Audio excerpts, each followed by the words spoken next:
you cannot have integrity of elections if you don't have integrity of facts, if you don't have a shared reality.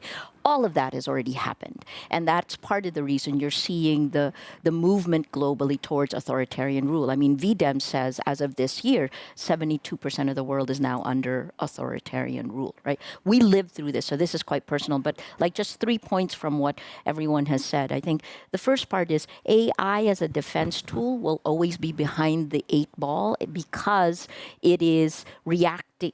You need to feed it, unless, of course, generative AI becomes much, much smarter, much quicker, right? So you have to feed it. So it's reacting to data that has already happened.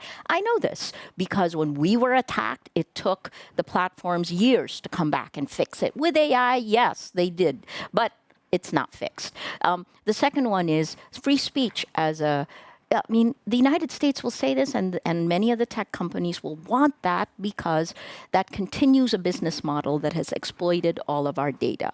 It isn't a free speech issue; it's a design issue of the companies that are now connecting all of us. I think the third thing, in terms of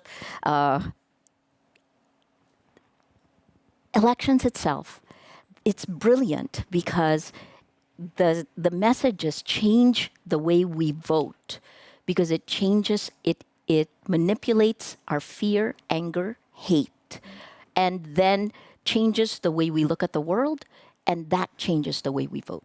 Right? That's social media in general. But I guess the last part of this, which is far more dangerous, is we no longer have a shared reality. We're in a chaotic environment. Let's look at what's happening right now. And, please tell me much more optimistic things. But in Israel and Palestine, if you look at TikTok, let's take it out of, I first blamed the American social media companies because they made tremendous amounts of money at this. But now let's look at TikTok and let's look at the first month of the conflict, of the war in Gaza, what is happening now.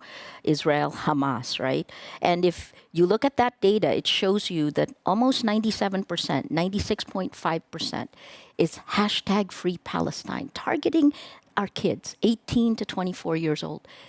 3.5% is hashtag I stand with Israel. So what are you saying? This was actually a guy who used to work with Palantir who said, so either the Free Palestine is as more popular than Kim Jong-un in North Korea, or China is weighing in. Which one?